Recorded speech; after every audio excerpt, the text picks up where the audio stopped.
Always remember na lahat ng bagay na pag-aaralan. Kung yung ibang tao hindi naniniwala sa'yo, please hold on to yourself na dapat ikaw mismo naniniwala ka sa sarili mo. Kasi yan ang pinakapuhunan mo eh. Sometimes kailangan mo talagang pakitang gilas eh para pagkatiwalaan ka na iba. Kung hindi sila naniniwala sa'yo, ibig sabihin ganun yung tingin nila sa'yo dahil ganun yung personality mo. Kung hindi na nga sila naniniwala sa'yo, tas hindi ka pa maniniwala sa sarili mo, ay Diyos ko, day, saan ka pupulutin? Dapat nga, it will give you more courage for you to fix yourself and to pursue on how will you create yourself for a better tomorrow.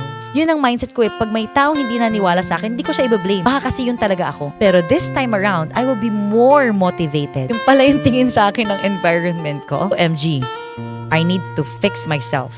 Because if you think other way around, na ito yung tingin sa akin ng environment ko, ayoko na lang, kawawa naman ako. You will really not be able to fix yourself until when kanilang titignan na ganyan ka. Parang in all due respect to myself, I will fix myself. And I will prove, not to them, but to myself, para umayos naman yung image ko at kahit anong pasukan ko, maniniwala sila sa akin.